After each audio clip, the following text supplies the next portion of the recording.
So welcome back to the channel guys. তো এই ভিডিওতে আমরা মেনলি আলোচনা করব ইন্ডিয়া ভার্সেস নিউজিল্যান্ডের আগামীকালকে যে চতুর্থ টি20 রয়েছে সেই টি20তে ভারতের কী কী পরিবর্তন হতে চলেছে এবং ভারতের প্লেইং 11 কী হবে, সেই সঙ্গে তিলক ভার্মার আপডেট দেবো।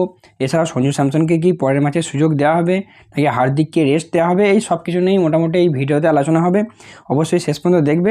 আর এরকমই ক্রিকেট রিলেটেড নিউজের জন্য চ্যানেলটিকে তো সাবস্ক্রাইব করে নেবি। তাছাড়া ক্রিকেট রিলেটেড যে কোনো ছোটো বড়ো আপডেটের জন্য আমাদের যে সমস্ত সোশ্যাল মিডিয়া স্পেশালি টেলিগ্রাম সেখানে তোমরা জয়েন হতে পারো। সো চলো ভিডিওটা শুরু করা যাক। তো আগামীকাল অর্থাৎ 28 তারিখ ভারত এবং নিউজিল্যান্ডের মধ্যে রয়েছে চতুর্থ টি20 ম্যাচ। ভারত অলরেডি 3-0 এই সিরিজ জিতে নিয়েছে। তো চতুর্থ টি20তে আমরা আশা করতেই পারি ভারতের প্লেইং 11-এ 100% কিছু না কিছু পরিবর্তন হবেই, কারণ অলরেডি সিরিজ জিতেও নিয়েছে। এমনিতেই তিনটে ম্যাচেই ভারত কিছু না কিছু পরিবর্তন করেছে। আই থিঙ্ক চতুর্থ ম্যাচেও পরিবর্তন হবে। তো তার আগে আসি কালকের যে চতুর্থ ম্যাচটি, সেটি খেলা হবে বিশাখাপত্তনমে, যেখানকার গ্রাউন্ড হচ্ছে একটা হাই স্কোরিং গ্রাউন্ডে ধরতে পারো। এখানকার হাইস্ট স্কোর হচ্ছে 215। এখানকার হাইস্ট করেছে 215। তো মোটামুটি একটা হাই স্কোরিং ম্যাচ আমরা কিন্তু কালকে আশা করতে পারি। আর পেস ভার্সেস স্পিনারদের মধ্যে যদি আলোচনা করি, এখানে কিন্তু স্পেশাররা অনেকটা এগিয়ে রয়েছে।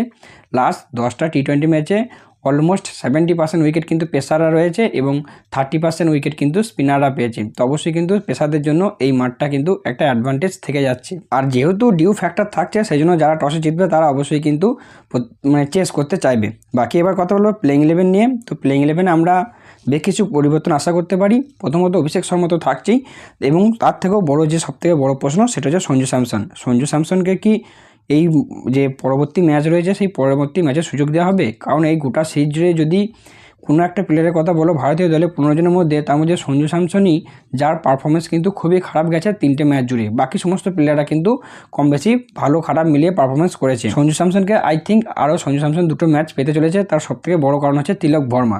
কারণ তিলক ভার্মাকে নিয়ে যে আপডেট আসে সেখানে শোনা যাচ্ছে যে তিলক ভার্মা কিন্তু ফিট হয়ে গেছে, বাট এই সিরিজের জন্য সে কিন্তু আর থাকছে না। মানে তাকে একটু টাইম দেওয়া হচ্ছে, যেহেতু সামনেই আবার টি20 ওয়ার্ল্ড কাপ রয়েছে আর মাত্র কয়েকটা দিনের গ্যাপেই। তাই তাকে নিয়ে যে আপডেট সেটা হলো তিলক ভার্মা ফাইনালি ফিট, বাট সে কিন্তু এই সিরিজে থাকছে না। শ্রেয়স আয়ারই 5টা ম্যাচের জন্যই থাকছে, এবং তিলক ভার্মা 3 তারিখ বা 4 তারিখ ভারতীয় টিম যবে থেকে টি20 জন্য প্রিপারেশন শুরু করবে বা ক্যাম্প শুরু করবে, সেই দিন থেকেই কিন্তু ভারতীয় টিমে যোগ দেবে। এর ফলে লাভটা আই থিঙ্ক সঞ্জু স্যামসনেরই হতে চলেছে, কারণ খুব সম্ভবত সঞ্জু স্যামসন আরও দুটো ম্যাচে কিন্তু সুযোগ পেতে চলেছে। অবশ্যই সঞ্জু স্যামসন চেষ্টা করবে, একজন ক্রিকেট ফ্যান হিসেবে আমি চেষ্টা করবো যে সঞ্জু স্যামসন যেন এই সুযোগটাকে কাজে লাগায়। বাট যদি কোনো কারণে এই দুটো ম্যাচের সুযোগ কাজে লাগাতে না পারে খেলা সত্ত্বেও, তাহলে কিন্তু আই থিঙ্ক সঞ্জু স্যামসনের কেরিয়ার দ্য এন্ড হতে চলেছে। হ্যাঁ, শুনতে খারাপ লাগলেও এটাই সত্যি কথা, কারণ তোমরা দেখেই আসছো এখন ভারতীয় দলের যে কম্পিটিশন অলমোস্ট এটাই হতে চলেছে বা হতে পারে। তো অবশ্যই পরবর্তী দুটো ম্যাচ যদি সঞ্জু স্যামসন খেলে তার জন্য কিন্তু ভাইরাল হতে চলেছে।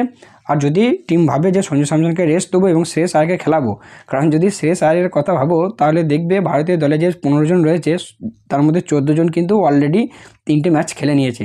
একমাত্র একটা প্লেয়ারই শ্রেয়স আয়ার যে এই সিরিজে এখনও পর্যন্ত খেলেনি। তো ভারত অলরেডি সিরিজ জিতে গেছে। এবার যদি ভাবে যে শ্রেয়স আয়ারকে খেলাবো, সেক্ষেত্রে ঈশান কিষান ওপেন করবে এবং 3 নম্বরে কিন্তু শ্রেয়স আয়ার আসতে পারে বা শ্রেয়স আয়ারে আসার সম্ভাবনা রয়েছে। তো তাও আমি বলবো যে সঞ্জু স্যামসনের খেলার চান্সটা 90%। তো তিনি তো ঈশান কিষান থাকছে। 4-এ আমাদের ক্যাপ্টেন সূর্যকুমার যাদব, 5 নম্বরে থাকছে হার্দিক পান্ডিয়া না শিবম দুবে, 6 নম্বরে হার্দিক পান্ডিয়া। যাই হোক, তো হার্দিক পান্ডিয়াকে নিয়েও একটা কথা শোনা যাচ্ছে, হালকা ফুলকা একটু লিক্স আসছে যে হার্দিক পান্ডিয়াকেও খুব সম্ভবত রেস্ট দেওয়া হতে পারে। কারণ হার্দিক পান্ডিয়া তার পারফরমেন্স নিয়ে কোনো কথা নেই, ঠিকঠাক পারফরমেন্স করছে ব্যাটিংয়ে, বলিংয়ে, ফিল্ডিংয়ে।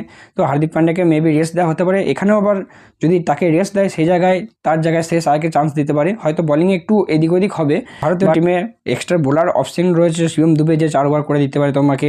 তার সঙ্গে অভিষেক শর্মা, যে হয়তো এই সিরিজে খুব সম্ভবত একদিন না 2-4 ওভারই বল করেছে 3টে ম্যাচ মিলিয়ে। তো অভিষেক শর্মা কিন্তু ব্যাকআপটা দিয়ে দিতে পারবে। হার্দিক পান্ডিয়ার কমিটা, হ্যাঁ হার্দিক পান্ডিয়ার একটা কমি থেকে যাবে, বাট হার্দিক পান্ডিয়ারটা কিন্তু এরা মেকআপ দিতে পারবে। আবার এখানে আরেকটা প্রশ্ন থেকে যাচ্ছে, যদি হার্দিক পান্ডিয়াকে রেস্ট দেয় এবং আকসার প্যাটেলকে নিয়ে কিন্তু এখনও পর্যন্ত কোনো আপডেট শোনা যাচ্ছে না, মানে যে আকসার প্যাটেল পরবর্তী ম্যাচ খেলবে কি খেলবে না। যদি আকসার প্যাটেল সুস্থ থাকে অবশ্যই আকসার প্যাটেল খেলবে, সে জায়গায় হার্দিক পান্ডিয়ার জায়গায় আকসার প্যাটেল আসতে পারে। সেক্ষেত্রে টিমের কম্বিনেশনের জন্য আরও 2-3টে চেঞ্জ হতে পারে। কীরকম, যদি আকসার চলে আসে তাহলে কিন্তু টিমে 3টে স্পিনার হয়ে যাচ্ছে, যেখানে এই ম্যাচে অন্ততপক্ষে 3টে স্পিনার ভারতের জন্য দরকার নেই। সেই জায়গায় দেখা গেল হার্দিক পান্ডিয়ার জায়গায় আকসার প্যাটেল এলো, অন্যদিকে ফাস্ট বোলিং অপশনের জন্য আর্শদীপ সিংকেও নিয়ে নিল, এবং সেই জায়গায় যে দুটো স্পিনার রয়েছে কুলদীপ এবং তোমার রবি বিষ্ণুই, এই দুজনের জায়গা কিন্তু কম্প্রোমাইজ করতে হতে পারে দুজনের মধ্যে একজনকে। এবং যদি কম্প্রোমাইজ করতে হয় আই থিঙ্ক কুলদীপ যাদবের জায়গাটাই কম্প্রোমাইজ হতে চলেছে, কারণ আগের ম্যাচে রবি বিষ্ণু খুবই ভালো পারফরমেন্স করেছে, উইকেট দিয়েছে এবং ভালো ইকোনমির সাথে বল করেছে। তো কুলদীপের সিরিজটা মোটামুটি গেছে, এভারেজ গেছে, তো সেক্ষেত্রে কুলদীপের বসার চান্স রয়েছে।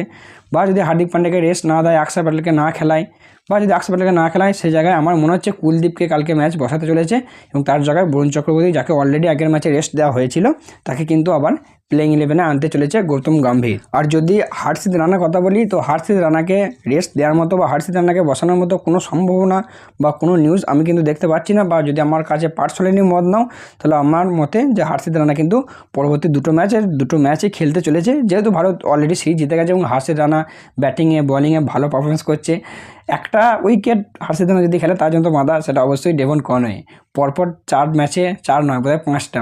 5 ম্যাচে ওডিআই এবং টি20 সিরিজ মিলে 5 বার আউট। এটা যে কোনো প্লেয়ারের জন্য, মানে ব্যাটসম্যান হিসেবে বলছি বা ডেভন কনওয়ের কথা বলছি, ডেভন কনওয়ের কিন্তু এটা খুবই খারাপ রেকর্ড। যে কোনো প্লেয়ারের জন্য কিন্তু এটা খারাপ রেকর্ড, প্লাস বলিংয়ের দিক থেকে দেখতে গেলে যে কোনো প্লেয়ারের জন্য কিন্তু খুবই ভালো রেকর্ড একটা। তো মোটামুটি এই ছিল ভারতের প্লেইং 11 আপডেট। আমার মতে বলে এরকমই প্লেইং 11-এ কিছু চেঞ্জেস হতে চলেছে। তবে হ্যাঁ, প্লেইং 11-এ চেঞ্জ হবে, আমার মন বলছে 100% শিওর, এবং মেবি হতে পারে একটার জায়গায় 2-3টে চেঞ্জেস কিন্তু হতে পারে। আর একটা জিনিস যেটা হতে পারে, সেটা ব্যাটিং অর্ডারেও কিন্তু একটু চেঞ্জ হতে পারে। যেহেতু বললাম ভারত সিরিজ জিতে গেছে, সে জায়গায় হতে পারে যে রিঙ্কু সিংকে 4 নম্বরে, কি 4 নম্বর হয়তো দেবে না, 5 নম্বরে যদি সুযোগ আসে ব্যাট করার, সুযোগ দিতে পারে। বা ব্যাটিং অর্ডারে কিন্তু একটু উল্টোপাল্টা হতে পারে। সো মোটামুটি এই ছিল আপডেট। তোমাদের কি মনে হয় ভারতের প্লেইং 11 কেমন হতে চলেছে, কেমন হওয়া উচিত, তোমরা অবশ্যই তোমাদের মতামত কমেন্ট করে জানিও। সো চলো, দেখা হচ্ছে পরবর্তী ভিডিওতে।